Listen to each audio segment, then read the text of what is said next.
So welcome to another episode of the Never From Concentrate podcast, where I still want to do the wrong intro every single time. But it's a podcast about people who make things from scratch, the hard way, and making all your favourite products, which is amazing. So this week we have Lungi Mhlanga from Treats Dessert Club, which is an amazing donut business. I think donuts are my favourite dessert, obviously. We've actually never met in person before, so this is the first time I'm interviewing somebody that I don't know that well, which is very interesting. So please introduce yourself. Tell everybody about Treats Dessert Club. Okay, so we have been running now for 4.5 years. I've been making donuts for about 6 or 7. And the whole idea for Treats Club was simply, I just wanted to create dessert. Like, I really just wanted people to have dessert. I have a big passion for it. Whenever I go to a restaurant, it's the first menu I look at is what's on the dessert menu. I often choose where I'm going based on whether they have a good dessert menu. It's very important to me. It's like my passion project in life. So I kind of knew I wanted to start a dessert business, and I was working for a makeup brand at the time. And as much as I loved working for that brand, it was incredible. I was working for MAC. It was amazing. Like, genuinely one of the best companies I've ever worked for in my life. However, I knew I wasn't that great of a makeup artist. Okay. I just liked being in MAC because it was almost like, anyone in MAC will get this, but it was almost like being a Stepford wife. And it's so crazy. Bear with me. It's like when you're in a company like that, you are surrounded by people who completely get you. Like, you're all so similar. You have the same passions for makeup, for artistry, for excellence, and like the standards at MAC were so high to be able to work there. Yeah. So because I was surrounded by really like-minded people, that kind of made me want to stay with the company for a really long time, even though I wasn't that great for makeup artists. Like, I was really not that good. But one thing I was good at was making cakes and stuff for trainings and like baking for people and stuff like that. So I used to do it to like de-stress, and one day I just decided to make it for my team, made it for them. They loved them, and they were like, oh, you should do this one day. And I was like, please. Like, I don't think I'm going to be able to do this. And I was in Dubai at the time, and that was where I was like in a tiny box room. Like, I didn't have the Dubai experience that you hear from people. Not luxury. No.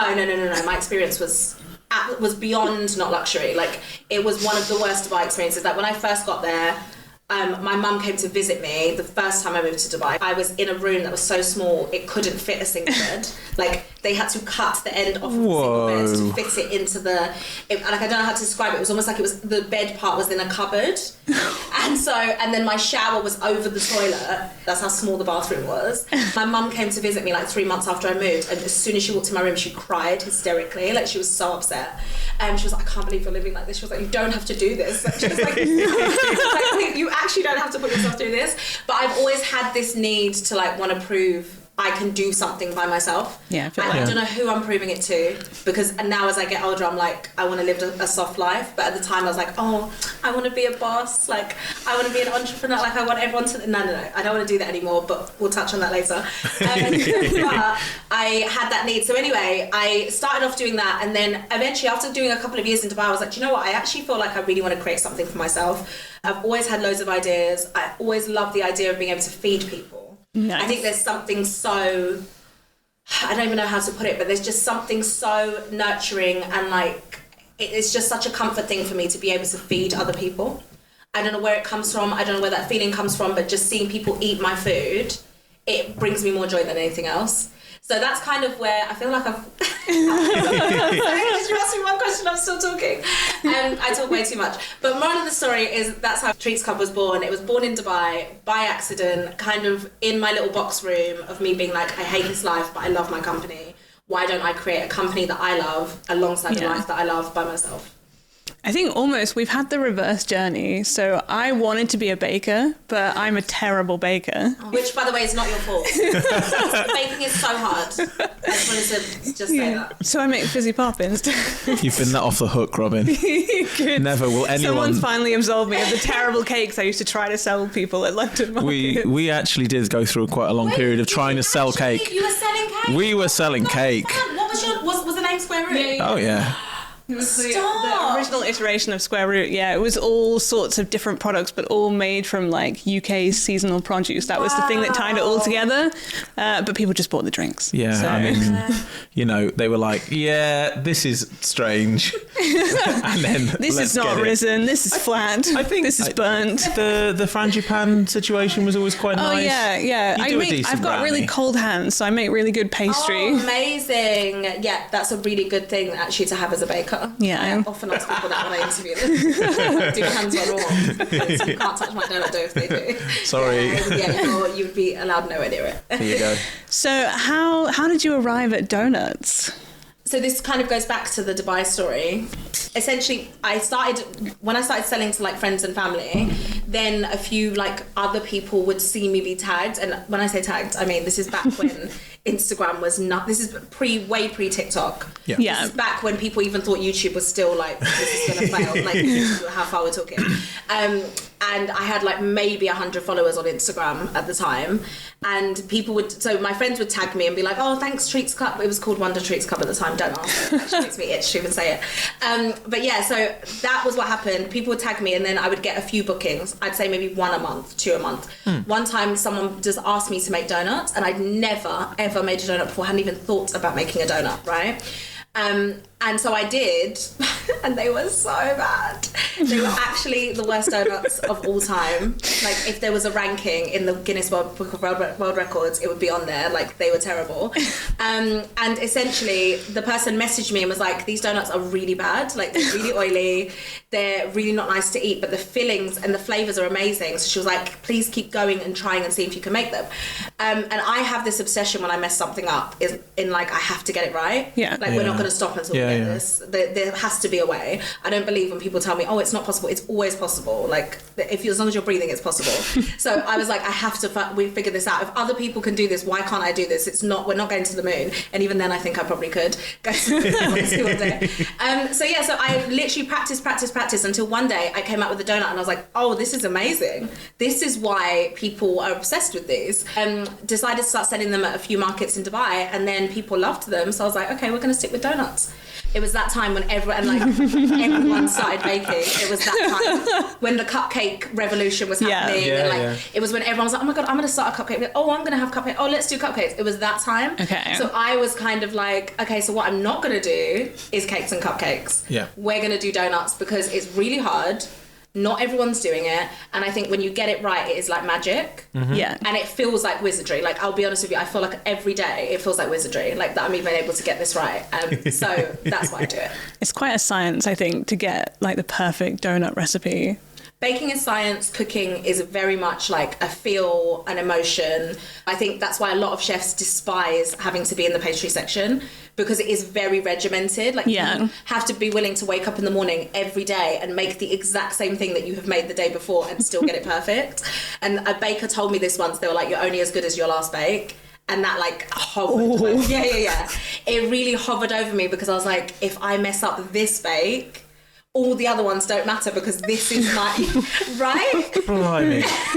That is some tough stuff to carry around. It's so brutal, but I carry it with me daily, and I put that pressure on myself every day. But I think there's also something about it that is almost liberating, because at any moment it could go wrong, and I like to live in chaos. Like, any moment I could mess up a whole batch of like 500 donuts, and like the whole day is ruined, and and we all have to close, and I kind of love that. That is also brutal. The feeling feels quite familiar. It's quite exciting. I think this is one of the things about making it, is you have quite a lot. You've got skin in the game. There's a lot on the line. I can see that. Like, you've clearly been through it and like just willing to keep going. I can see immediately just like your energy is amazing. I get why you're doing it. Thank you. I appreciate that. I just love what I do. I love that I get to wake up in the morning and just, we have amazing customers. Like, genuinely, I all I do is make people smile all day. Yeah. If you go to work every day and you're bringing, people come in and they don't even look at us, they're just like, wow, like they forget there's even human beings.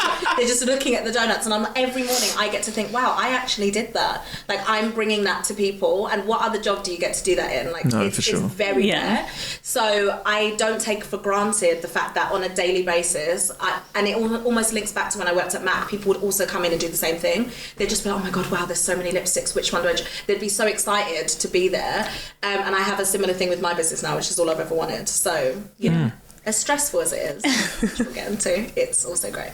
So how did you bring it from Dubai to the UK? It was actually very easy. So I got to a point in Dubai, and I love Dubai, and it's something that, like, one of our ambitions one day is to be there. Like, I would love to have Treats Club there. It'd be like, it's my ultimate dream. It's like the top of the list, right? Next to New York. But, like, that's a whole different conversation.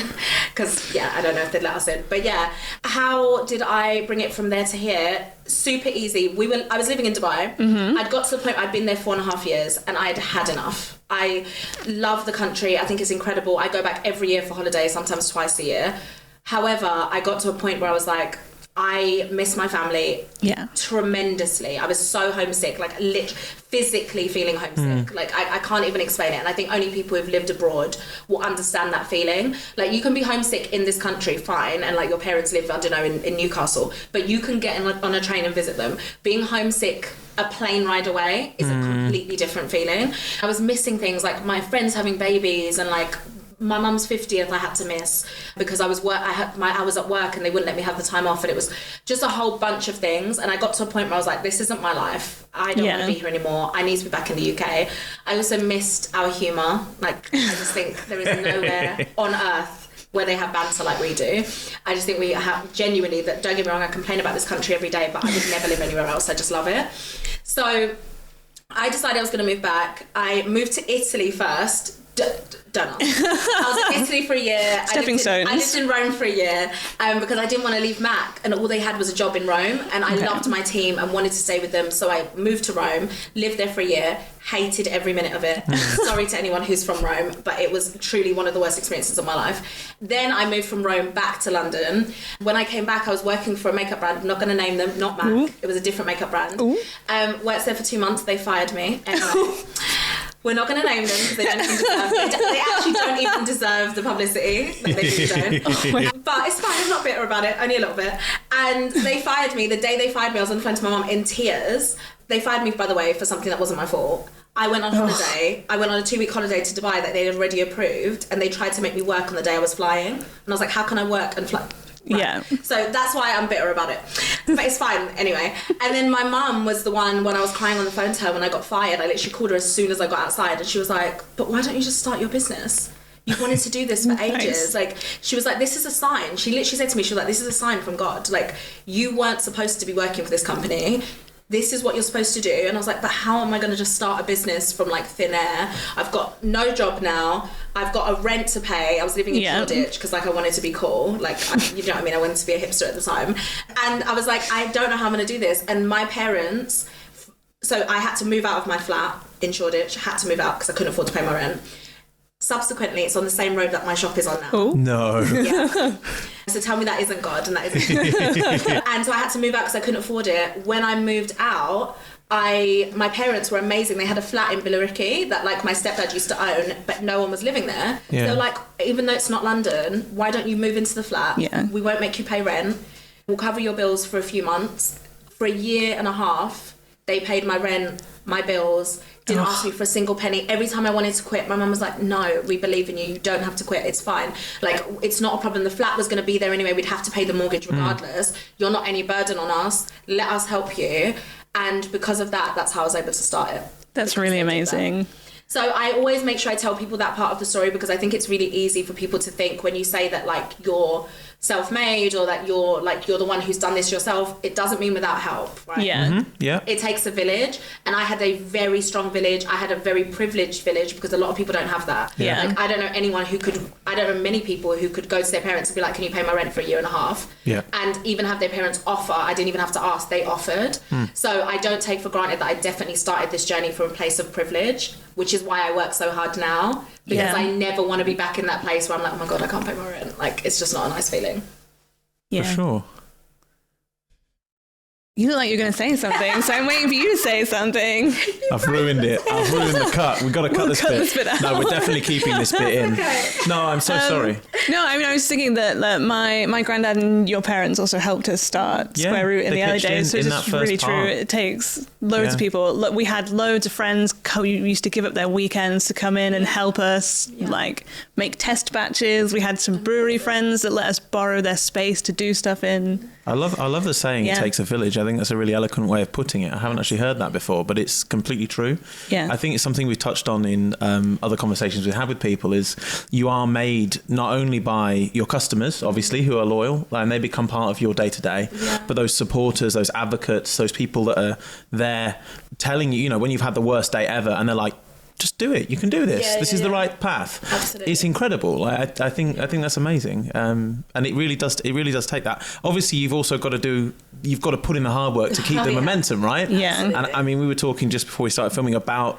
how hard it is to just push it forwards and what it takes to confront it. What makes you do it? Oh God, if I'm being completely and utterly honest, it's going to sound so weird. Has anyone seen the movie The Intern with like Anne Hathaway where she's riding around the office in a bike? Oh, yeah. So that is my, it's going to sound weird because there's no way for me to be riding around my donut shop on a bike. But that is yes, exactly. And in fact, you're right. You said anything's possible. But I think, so let's go with the part I found the hardest first, actually. I find it hard to keep going because this job is very much problem solving. That's what you do, right? Like it's, no one tells you this before you start, and then when you're in it, I very much feel like as someone who hasn't got kids that this is my child, right? This is no different, I feel like, to raising a child. Obviously it is different massively. There's parents out there who work very hard, but this is just as relentless in that your sleep goes on the back burner, your social life, the same thing. You become obsessed. You care so much about like the quality of what you're putting out into the world because it very much reflects on you. This is just like a child, like when you're raising them, right? And the same thing about it takes a village. It's the same thing they say with kids. So this is my kid. So that for me is the hard part, is the fact that it's very much problem solving all the time. And my world, even though I'm bringing joy to people, is full of problems. So once I put out one fire, another one appears. And it's like literally little fires everywhere. This TV show, if you haven't seen it, it's so good. But it's like that. So that's the hard part. But what makes me keep doing it is, one, I have an incredible team. So, like, such an incredible team. I'm also able to hire people that I feel like aren't reflected enough in hospitality and in a lot of industries. So by coincidence, I swear it's by coincidence, all my team are female, which is just not something you see very often in hospitality, for sure. which I just absolutely love. Also, all of my team are women of colour. Once again, didn't happen on purpose, just so happens to be that I think they see a black woman working in food and they're like, oh, actually this must be a safe space for me because she's there, which I don't take for granted and I take as a massive honour and a huge responsibility. I think I have a massive responsibility on my shoulders to understand that I'm in a privileged place now that I helped create, right? So I'm in a space now where I can turn down things if I want to. I work with who I want. If my brand is not aligned to someone's brand, I'm not working with them. I'm really, really big on things like that. And I'm able to do that now. I wasn't able to do that 4.5 years ago, right? So because I'm in that space now, that's what keeps me going, in that I get to work with other businesses that I love. I get to have a team that I love. And I get to show them that this is actually how you're able to do this. And you can do it in a way with integrity. You can have an amazing product. And you can also, at the same time, still enjoy yourself every single day at work. And my customers are kind of what keep me, because they'll come in and be like, oh my God, I've seen you've been here since 3 a.m. I'm like, yeah, I have been here since 3 a.m. And the fact that they notice that and they acknowledge how much hard work we put into giving them an incredible product, it's what makes it worthwhile. Yeah. That's really amazing. It is such a leadership role to be the like face of your business.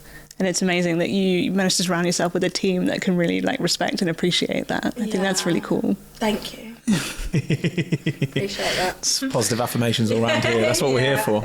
Yeah, this is a very nice podcast episode. I haven't asked any tough questions yet. No, not yet. But you started on a market stall, right? How have you taken it? So you have a shop now. Yes. You did so many events last year. I saw you at so many different things. head down, massive queues in front of them. Yeah, exactly. How did you go from market stall to the shop? Okay, so this is probably my favourite thing to talk about. I love talking about this. Okay, so I had always had this dream that like one day I would have a shop, right? And then I kind of did a lot of things in between the first market. So we started on Chatsworth Road Market. Shout out to them, the greatest market of all time. I tell everybody, if you're going to start anywhere, if you're starting a business and it's a food business and it's in London and you're in East, start at Chatsworth Road. It is the most uplifting, supportive. Like so there's a market manager there called Ade. He is a hero. Like when I say a hero, I just mean as in, if you are stressed or you've come late or something's happened to you in the morning, and like obviously everybody's like bringing their stuff in their own car or van, something will happen, right? Like someone will be terrible to you on the way there. And he will be the person that you'll talk to and he'll be like, everything's fine. This is what we're going to do today. I'm going to help you. No problem. The pitch fees are great. Like everything about it was amazing. So I started once again from a very positive place. I had like my parents being positive, him being positive. So I genuinely feel like there was no way I couldn't get to this point. But on my first day of Chatsworth Road Market, I had a customer called Jen, who is still my customer now. And she said to me on that market stall, she was like, you're going to have your own shop one day. Nice. The first day I ever traded, she said to me, you're going to have your own shop one day. She was like, I'm so proud of you and just know that I believe that this is going to happen. And I was like, of course. I was like, I'm barely making £20 today, but thank you.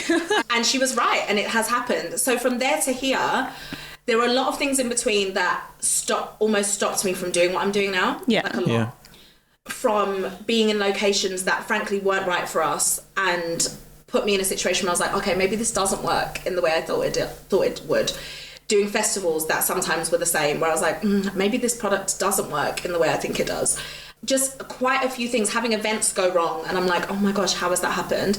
So there were so many things that happened, but what happened last year was we were at a place called Containerville. Yeah. We'd moved so I was at Nettle Market and Seven Dials at the same time. Yeah. Which, in hindsight, wasn't ready to do both at once. I acknowledge that massively now. I'm very open about it. It was way too much too soon. I was massively overwhelmed. I began to hate what I was doing, and I mean viscerally hate. Like to the point where I was like, I am going to get rid of this business. I wouldn't even sell it. I'll just close it. Yeah. That was how I felt at the time. It was horrible. I was running 7 days a week with no sleep, no food, no nothing. And I was like, this isn't sustainable. So I stopped both of them at the same time. I left Seven Dials Market, and I still love them there, by the way. I just want to be really clear. Like, I get on with everyone there so well. I still get on with all the guys at Curb. They're amazing. But it just was not the right time for me. And I shouldn't have done it so early. And that was on me. That wasn't on them. So I left Nettle Market. Then I was kind of like, I'm just going to go straight into events. We're just going to only do events. So, like, I announced that we were only doing events, right? And everyone was like, are you mad? Are you crazy? Like, how are you going to afford to run your business just from doing, like, 3 or 4 events a month? I was like, you don't understand.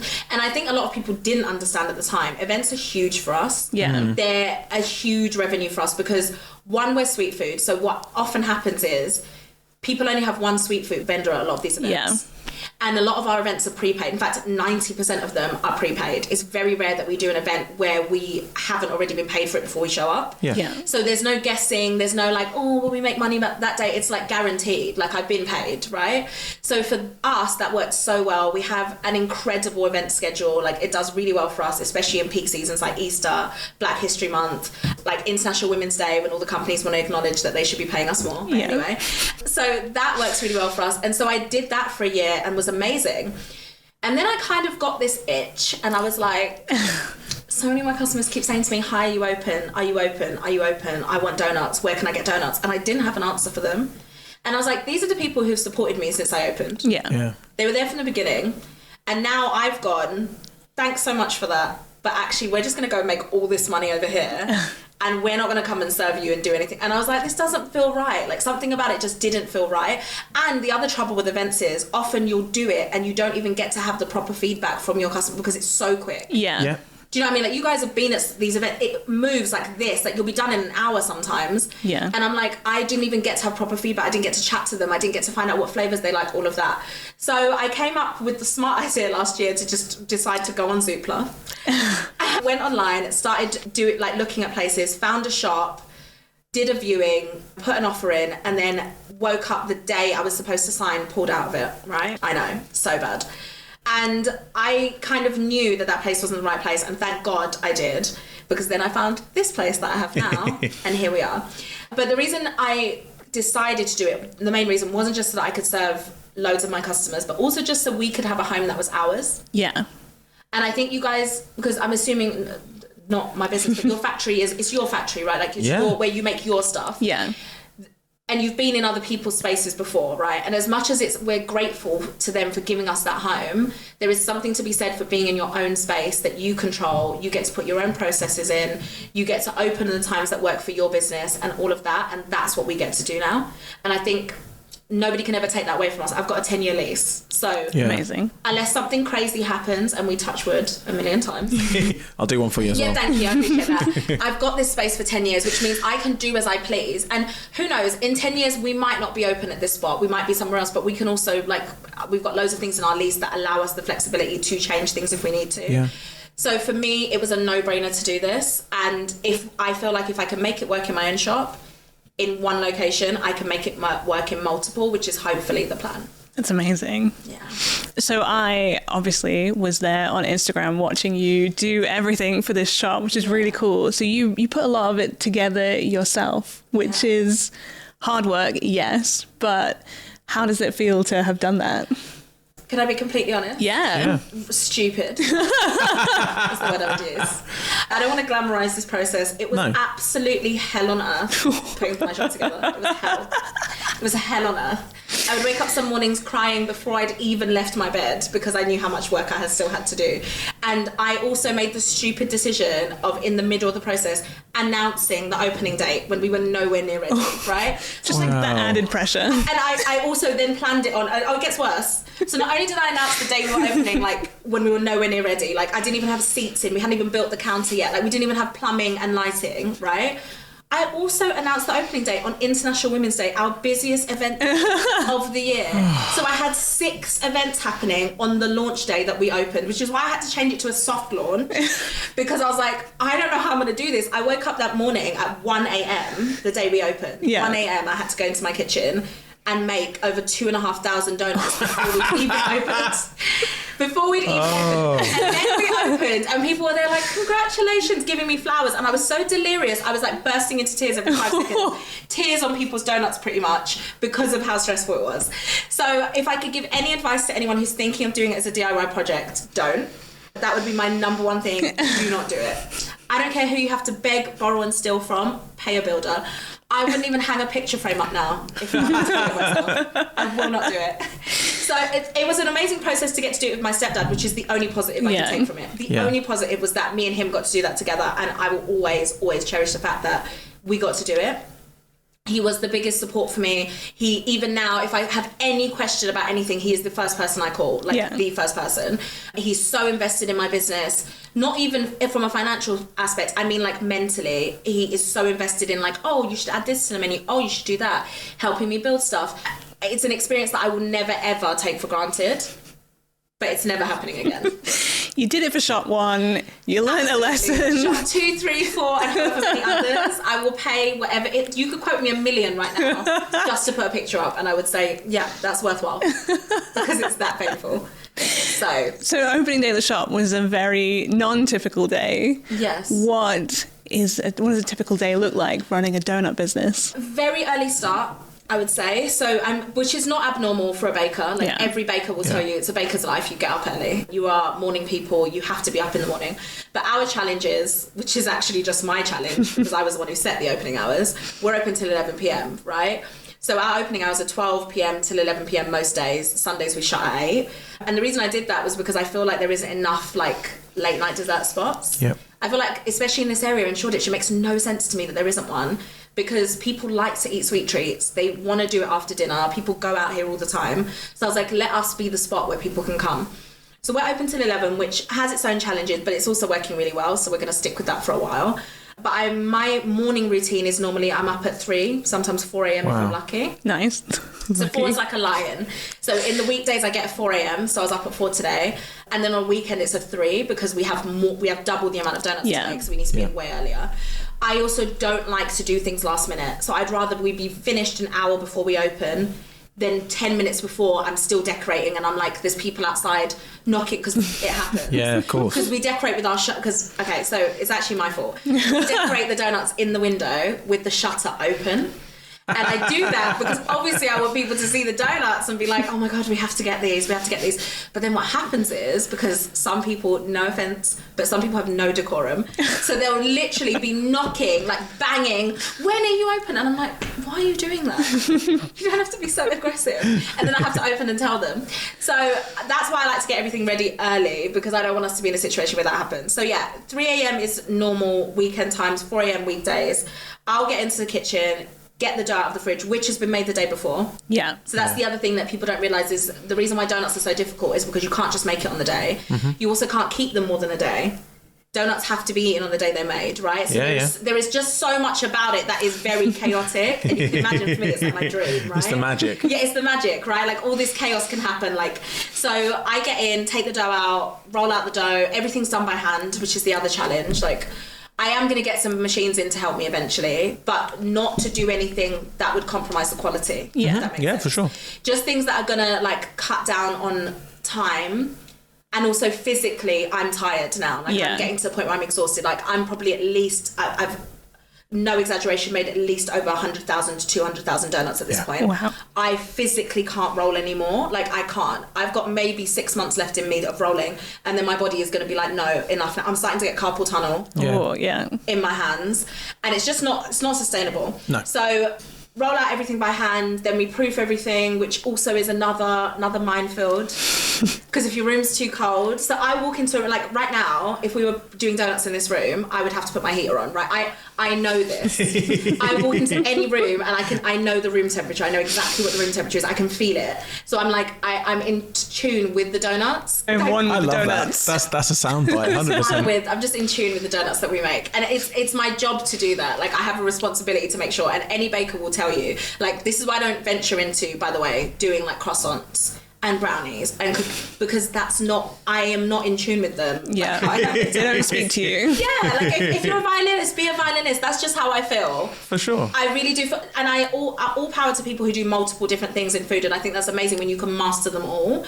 Fantastic. But I really I used to play the saxophone and only the saxophone, right? And like I think that's how I should be for donuts. So that's what I do, and then by the time it hits 12 o'clock, all the donuts are made, everything's laid out, I have to get everything ready. Then of course my team come in, so I have to make sure they're briefed for the day. They know what's happening. Do we have any pre-orders? Do we have this? People might have challenges, like I said, little fires everywhere. Yeah. So there'll be a challenge, or someone will be off sick, or this will happen. So I kind of just have to be prepared for every eventuality, and I would easily say there is not one day that's the same as the other, but I kind of also like that. Yeah. I like that every day is different because I get bored so easily. Like I don't like the idea of everything being the same, which is why we change the menu so much. Because even though the donuts have to be exactly the same every day, the flavours don't. That's up to me. So like some days I'll wake up and be like, oh no, I'm actually just going to put a lemongrass donut on the menu today, and like people just have to deal with it because that's what's going to be on the menu.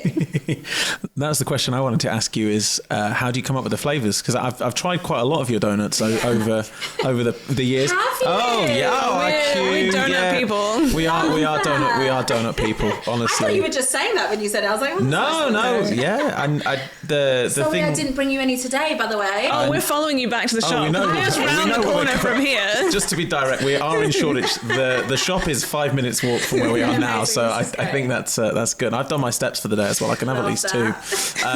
So yeah, look, the flavour combos are amazing, and also they have a kind of ability. They're not too sweet. They even though it's a sweet treat, you eat them and you're like, God, yeah, there's a balance there, right? How'd you get that? How'd you get your flavour combinations, and how do you without giving us all the secret sauce? No. I spill way too much tea. Like I tell people everything. It's a wonder I even still have a company, and like someone hasn't just come and copied it and like shut me down. Oh no, I don't believe that. I think I could tell you the recipe for our lemonade, and you wouldn't be able to make it. Exactly. This is it, right? So this is why I share so much.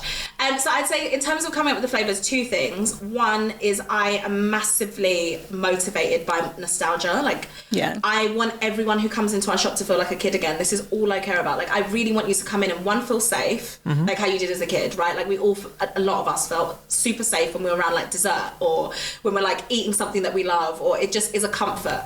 So I want people to feel that when they're there. The other thing is salt. I say this to people all the time. Yeah. People do not put enough salt in baking, and it drives me mad. Does anyone remember that cookery book where it was like acid, salt? Oh, salt, fat, acid, heat. Yeah. Terribly. Sorry to whoever wrote the book. That has stuck in my brain. Yeah. For all of eternity. So even if, for example, right now we've got like a Milky Bar custard, shout out to Milky Bar, we've got a Milky Bar custard filled donut on the menu. If you were to look at that from any other brand, it would probably be very sickly. Yeah. But I'm obsessed with salt. I love umami, so we've put miso in it just to balance it out. And it is insanely good because you don't eat it and think, oh my God, I'm actually going to be sick if I finish this. Yeah. You shouldn't feel like that after dessert. You shouldn't taste just sweet. You should taste flavour. I say this to people all the time. When you make a cake or you make something dessert-wise, the flavour should be the first thing people notice. It shouldn't be like, oh, I'm having sugar.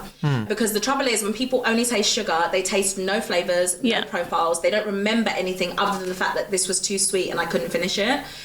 Often what happens is people will eat a donut of us and then they'll come back and get another one. And it's because they didn't realise they'd be able to eat two because they assumed it was going to be heavy or super sweet. So I'm really proud of that. It's taken me a long time to get there. And sorry, I'd say one last reason is I don't have a sweet tooth. So I love dessert, but I don't have a sweet tooth. So you know when people go places and they'll get like, I don't know if you've seen those like ridiculous fruit shakes that were really popular years ago. I tried one. I threw up. The ones like the ones covered in like candy floss and like I've never eaten sweets. I don't eat like I never grew up eating sweets in my house. Like we didn't have Smarties, Skittles, we didn't have any of like the gummy sweets. Nothing was sour. Like we weren't allowed. It wasn't in my house. I didn't have crisps in my house growing up. So for me, sweets is dessert. Like my dad used to eat pudding with me behind my mum's back. Go to Tesco and get like a jam roly-poly. One of the greatest desserts of all time. And we would do that secretly. So for me, that's what motivates me. The fact that one, I want to convert people who say the words, I don't have a sweet tooth. Every time I know I can convert them. It's like a genuinely a challenge for me. And two, I just think you should be able to eat more than one and still enjoy it and have a taste memory from it. Yeah. Not the memory being, oh God, I went there and it was just so sickly. That's like my worst nightmare for someone to say that. So. Yeah. I knew salt was the secret. I love, my favourite flavour of your donuts I've ever tried is the white chocolate pistachio with the little baklava on the top. Oh yeah, it's coming back next week. Okay, well, you'll see me again in a week's time. There's an exclusive for you. I hate white chocolate. I think it's sickly and awful. And so I only picked it because one, it looked amazing. And I was like, it's got a little baklava on top. I have to try it. And I ate it and I was like, maybe I don't hate white chocolate. It's my job in life to convert people. This is what I love. And I feel like I could eat a kilo of your marshmallow fluff because it's not sickly. It's so good. And it has that savoury edge to it. We did have someone complain once though that it was too salty, and I thought, great, you just don't as a company because this is what we care about is salt. We care about salt here. This may be a sweet company, but we care about salt here. Okay, she never gets left out of the party. She's always involved, and I just think actually I took that as a compliment. She was like, it's a bit too salty. I was like, great. Because people need it. They don't think they need it in dessert, but they do. So just if anyone's out there making desserts, the number one tip I'd give you is add more salt than they tell you. Double it. Whatever it says in the recipe, add double.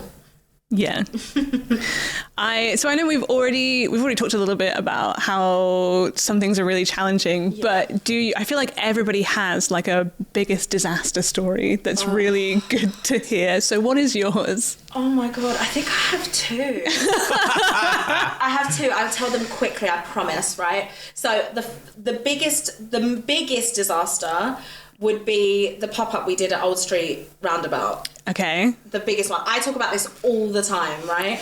Customers to the point now, like a lot of my customers are like, babes, like, you need to get over this. I'm like, no. But you have to understand, I tell people because I really need people to know, because I think people see us now and they just think the journey was so linear. Yeah. Like, it really, you don't understand. Like, there were certain things that almost shut the entire business down. Yeah. And I don't know how I got back up from them. And honestly, by the grace of God and my parents and my family and the people who love me, they're the ones who reminded me that I really was meant to do this.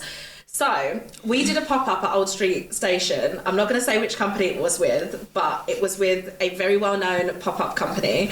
And we got in touch with them to do the pop-up. We got in touch with them. They didn't get in touch with us. We did. And I was like, oh, I really want to do a pop-up in one of the stations that you guys manage. And they were like, okay, this one would be a good one. Old Street would be a great fit for you. And I was like, fantastic. And I know that a few brands had done it before, like Blondie's had done it before, and now they're in Selfridges. And I was like, wow, this could be us one day. Yeah. Like, if we do this, we'll be so popular. And then all of a sudden, everyone will want our product, right? So we do this pop-up, and I don't know if anyone's seen Old Street Roundabout lately. Yeah. But one, it doesn't exist because they've been doing construction probably since 1925. It has not stopped. It is still going. Does anyone know if it's even going to be finished soon? We don't. We were told it was going to finish in 2018. It is still going. It's 2023. The bike lane's not back. It's very complicated. I went on the car the other day. I was so confused. I actually don't know if it's legal what they've done. Like, someone needs to be held accountable for this. What they've done to Old Street Roundabout is unacceptable. It was fine before. Anyway, so at the time, it was when the construction was very much mid-flow.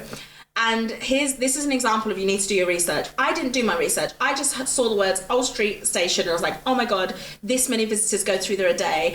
Oh, we'll be making a killing, blah, blah, blah. So where this pop-up space is, the exit, when you come out of the station, you have to either go left to go to Shoreditch or right to go to, like, the other part, which isn't Shoreditch. I can't remember. It's like towards Islington.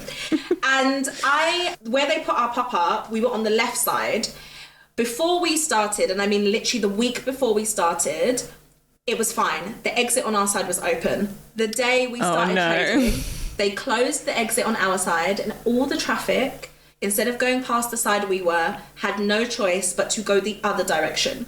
To the point where the two businesses that were permanently in the station had closed because they were like, there's no point us being open. Nobody's coming here. They're not walking. We've got no footfall. I remember turning up on the first day and they told us to expect to serve around 500 people a day, right? How many donuts do you think I sold on day one?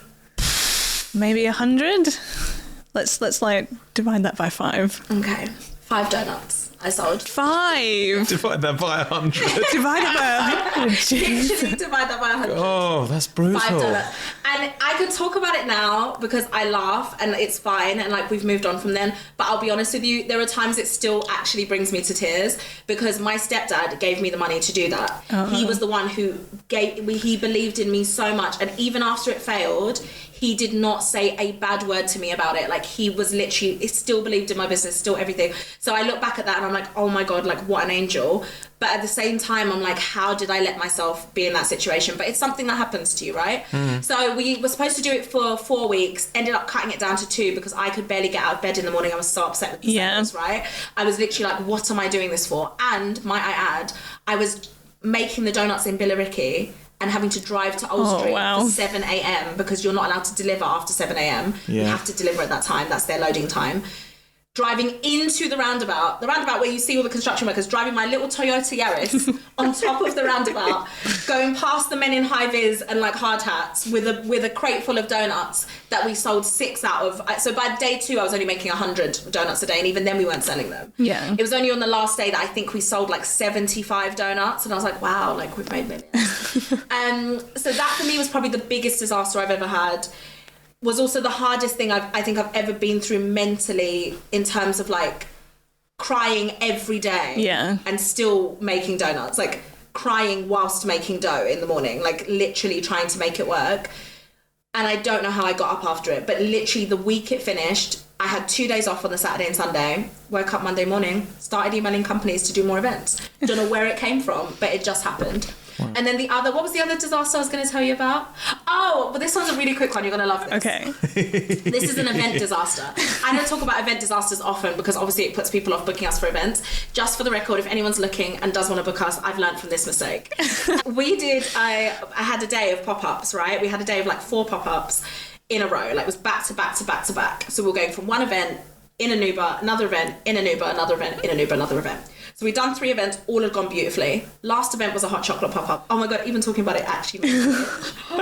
It's so bad. I told this story the other day, like I had like pins and needles, it was so massive. And we got there, and this is the first time we'd ever done the hot chocolate pop-up. We'd done hot chocolate before, but never done the pop-up. So I bought this new induction hob, and I bought this new pot for the hot chocolate to go in, rather than getting, you know, the ones where it spins. No, didn't have the money for that. Didn't want to spend the money on that. So I just thought, let me save money. I'll just buy a little induction hob. We'll heat it up on that. So I had a girl working with me who'd only worked for me twice before. Bless her. She's so lovely. But like, this wasn't the task to give her. She plugs in the hot chocolate machine, the induction hob, puts the pot on, pours the hot chocolate mix inside, turns the hob onto the highest. Oh no. The highest setting. So we're there now, I'm setting up, like not even looking. All of a sudden I smell burning. And I'm like, no, this isn't happening. And I only had one hot chocolate mix because it was an office for like 30 people, so I didn't need to. Oh, no. So I'm there now, like, oh my God, what is going on? Oh, and we're 5 minutes late, by the way, for our setup time, which I know doesn't seem like a lot, but like every minute counts when you've got an event because they want to start at a certain time. Anyway, noticed it's burning. Then I was like, oh, it'll be fine. No one would, I'm sure like you won't be able to tell. Start pouring people hot chocolates. The lady who booked us comes up to me and she's like, the hot chocolate tastes like a bonfire. Like, is it meant to... And then I, in my head, I'm like, should I tell her this is a bonfire hot chocolate? Like, should I say that this is like an actual thing? Can I flag this? Can I flag this and say that this is how it's meant to taste? In the end, like 7 people had a hot chocolate and she was like, we're actually good now. We're not going to have any more, so you guys can just pack up. So I packed up our stuff, did like the walk of shame. The worst walk of shame I've done in my life was this one. Did the walk of shame out of this venue, got in my Uber, cried myself the whole way home. I was like, I can't believe I've done this. And since then, they've never spoken to us again. They won't book us again, haven't let us make up for it. I actually was going to send them like a whole thing of like donuts. And now like the quality of our donuts is absolutely outstanding. Yeah. So like I really do want to make it up to them. But I just think that they've probably forgotten about it anyway. I'm the one holding on to it. But yeah, that's our worst event story. That person doesn't work there anymore. I don't think so. I really hope they don't. And if they do, if anyone does still work there, I hope they've forgotten what brand it was. Because I'm sure they have. They're not going to have remembered it. Yeah, they've forgotten. They've got it written on a board in their office somewhere being like never order from. And they've got our faces literally there. Oh, we're on a blacklist. Do you say I'm on a blacklist? Just with one tiny office with 30 people in it. True, and I can live with that.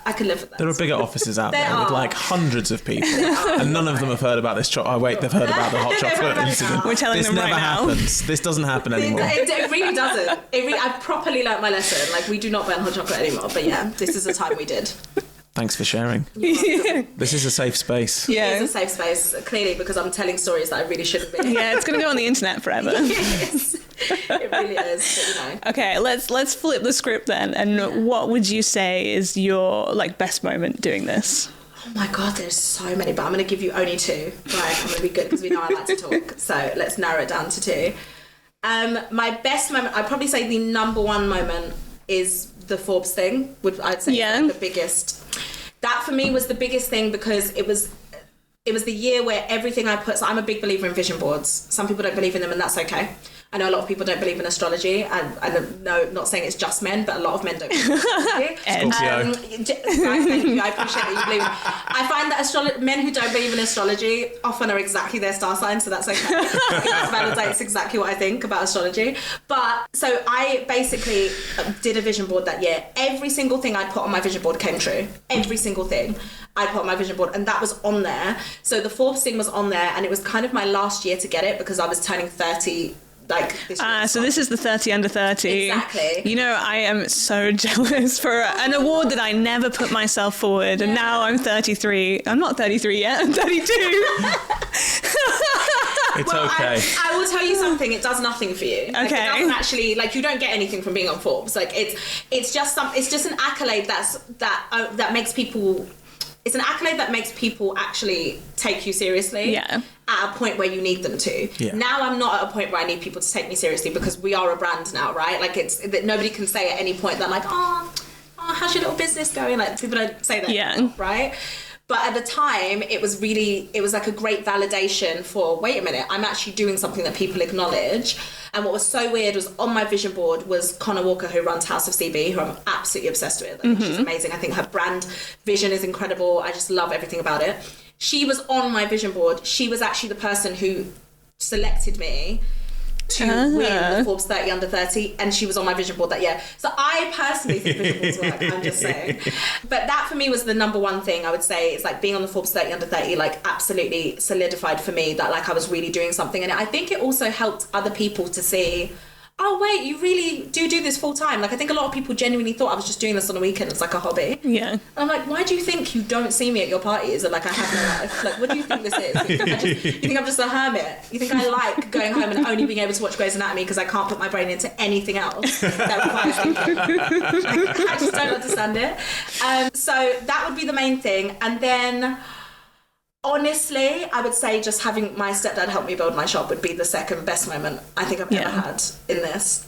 because you really do this to make, like, everyone has someone they want to make proud. Yeah. For me, it's my parents, because I'm so close with them, genuinely so close with them. Like, I think I've got to an age now where my parents are not just my parents, they're also my friends. Like, I talk to them about everything, like things I definitely shouldn't be discussing with them, but I very much do. And it's because I like them as people. Like, I actually think, I say this to my mum all the time, like, if they weren't my parents, I would want to hang out with them. Like, I just want to be friends with them. Like, I'd want to go for a drink with them and, like, talk to them about stuff and get their advice. So to get to do that with my stepdad was amazing. And then to get my mum come down and, like, she came to my shop and started dancing and, like, did a prayer for me, and, like, all of these things are things that matter to me. Yeah. I say to people all the time, like, opening my shop was like my wedding. Like, this is my, because I'm not engaged, I'm not probably going to get married for a long time. So this was my moment to be like, when everyone throws confetti on me, that was my confetti moment. Yeah. And I think that for me was incredible, like, that we got there, and I really did do it from my own pockets, which I can see now because the bank account is not as healthy as before I did this process, but it's been worth it. It's been really good. Summer is coming though, so it's going to come back. This is it. Festivals start soon. Don't remind me. Don't remind me. Incredible. I think that getting the accolade bit is important for us. It was we did actually have that moment. It just wasn't the 30 under 30 list that I wanted. It was the BBC Food and Farming Award that I actually also really wanted. No, I mean that. I think, like, it was like year 2 of having the soda works in Hackney, right?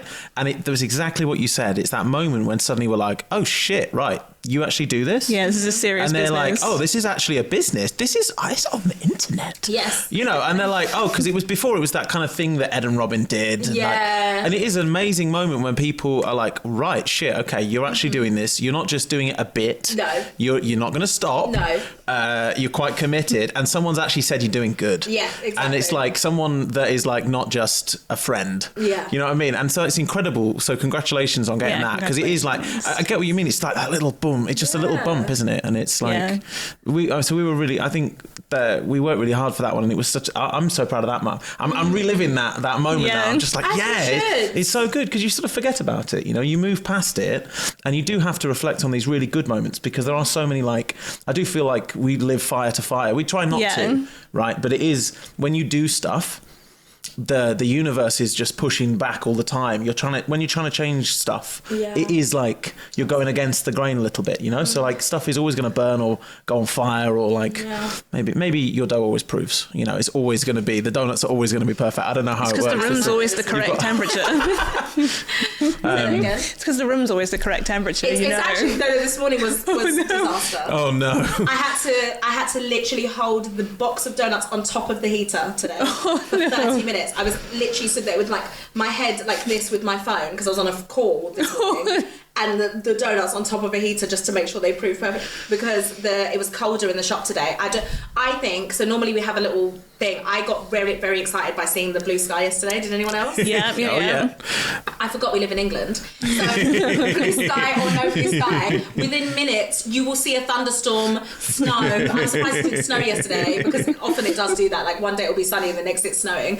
So I got a bit excited and just didn't do what I was meant to do this morning. So lesson learned. Constantly learning. That's what this is. That's what being an entrepreneur is about. Is you're constantly learning. So. Yeah. Exactly. Nice. So my final question is always the same for everybody, and I'm actually really excited to ask you, because you like flavour, so I know you're going to give me a great answer. If you could make any flavour of fizzy pop, what flavour of fizzy pop would you make? Oh my gosh. Why would you ask me this? On the spot. I would make like 50 flavours. This is like, you know, that's like my dream thing to do. Is like to just come in one day and be able to be like, I want to make 100 different flavours, and this is what I want to put together. I would do... Oh my god! You can put salt in soft drinks, just FYI. I was also about to say, I would probably do 2. Can I do 2? Yeah, of course. I would do one savoury one, which is so weird, and people are going to think I'm absolutely off my head. And then I would also do a sweet one. So my sweet one would be like jelly and ice cream, because that is my all-time favourite dessert. Nice. Like, when I was a kid, it was all I wanted. Even now as an adult, I always have ice cream in my freezer, and I always have a jelly, like, you know, little Hartley's jelly. Yeah. I have them in my fridge at all times, so I can always have jelly and ice cream, right? So that would be the one I would make. And then the savoury one, this is going to be so strange.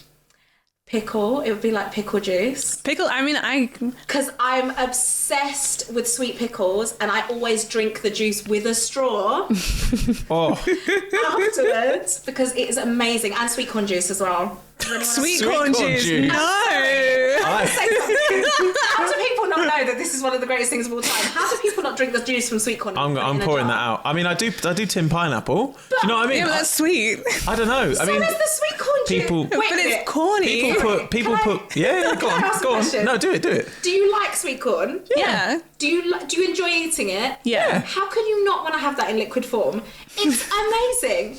It's only the what's the one where it's the green giant? Green giant, yeah. I'd say the green man. The green giants. Please try it. So, okay, all right. Honestly, we're going home tonight. I'm 100% sure it won't be the worst flavour of soda that Square Root has ever produced because our old production manager once made a fried egg sandwich soda, and the best piece of feedback I could give him about it was that it was true to concept.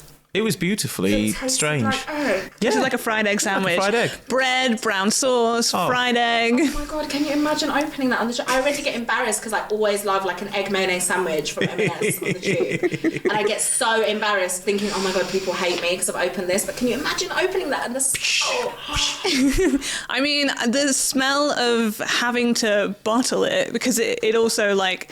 the bottling process sends some vapors into the air. That is still real in my memory. Yeah, I can imagine. Jake, if you're out there, I know you're listening. Yeah. We love you, but never again. Come on, mate. No, we can't be doing that. I'm glad you left because of that. Oh, don't say that. He did also do a miso soda. Yeah. Which was incredible. We do this weird thing at Christmas where we basically make crazy flavours. Nice. And then we give them to customers as Christmas gifts. So we gave people the fried egg sandwich soda as a gift. And what did they say? Please stop sending us things. The feedback, the best piece that someone sent back to us was we hate Jake for what he has done to our mouths. I love that. But then I also think your customers are excited to get things like that. Yeah. Like if you did like a Brussels sprout one, I think they'd be like, exactly. As horrific as that might be. I think they would enjoy that. I'm definitely doing a pickle one. That sounds amazing. Yeah, pickle sounds really good. Sweet corn juice, I don't know if I'm on board with it. I actually can't believe I'll be honest with you, I'm disappointed in you both. Okay? I'm gonna fix this. I thought I would have an ally in this room by at least one person. I mean, I haven't said no. I honestly, I'm like really curious. Yeah. I'm trying this. What about with a little squeeze of lemon in there just to give it a bit of pop? Does it need that? It doesn't need it. Okay, you're just straight from the can. Do you know what? When you do it, so the first time I did it, I was like, oh, this is weird how much I love this. And then now I'm obsessed. Like to the point where anytime my mum is making sweet corn, I'll be like, no. When she goes to pour the juice out, I pour it in a cup and I literally drink it. I've even made a cocktail from it before. And it is so... I think there's a genre, because I don't know if you've ever seen this as well. They instead of egg whites for cocktails, people use chickpea juice. Yeah, aquafaba. Right, aquafaba, right? Mm-hmm. So maybe you could do like a tinned, like a cocktail that just combines. We've got to get to Felix. I'm going to speak to Felix about this. We've got to get a cocktail going that's got aquafaba, there we go. The sweet corn juice. There's got to be some of that stuff that comes out the peaches, bit of tinned like fruit cocktail. Absolutely. No actual tinned content, just the juices. Just the juices. Absolutely. Okay, that's great. I think I need a sign that I can just hold up that says "Rescue me." You're like, please make this stop because they sound so passionate. Maybe I'll do a sweet corn donut. Who knows? I'm so excited. Oh, I would definitely try that. Yeah, I feel like my customers would trust me if I did.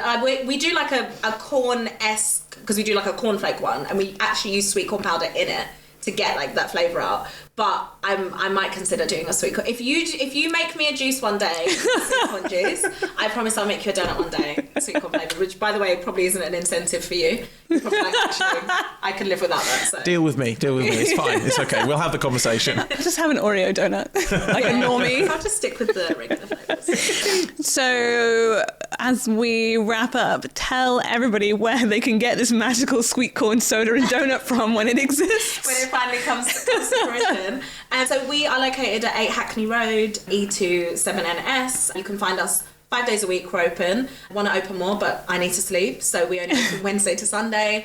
But we are open from 12 p.m. till 11 p.m. So we could not be giving people more hours if we tried. So yeah, you can find us 5 days a week there.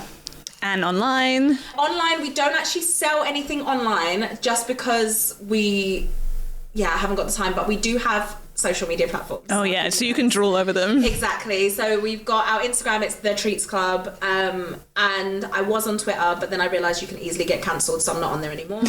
And that's it really. I think just The Treats Club. We also do Facebook because I don't really feel like no disrespect, but it's not really my customer anymore. I'm not really like it's fine. It's just my parents on there, so I'm you can post from the gram to Facebook, so they can just lazily exactly like this is what I do. Like post to Facebook, so I'm like I guess like if they want to do it to them as well. But yeah, so The Treats Club is where you'll find us. We're very active on. Oh, we're also on TikTok. How can I forget? So it's also The Treats Club on TikTok, where we're really trying. It's very hard. Anyone who started a TikTok will tell you it is an absolute uphill battle. We just need one video to go viral, so someone make that happen, please, because I'm so tired. Like, I can't bear the TikTok sounds, but, like, we have to do it. So, yeah, you'll find us on TikTok reluctantly. Amazing. Well, thank you so much for doing this podcast with us. It's been really fun. I've really loved having you on it. Thank you. Thanks for having me, and sorry for talking so much. I can't help it. It's fine. We can edit all of that out. Don't say that. No, you need to. You need to. You edit this down massively.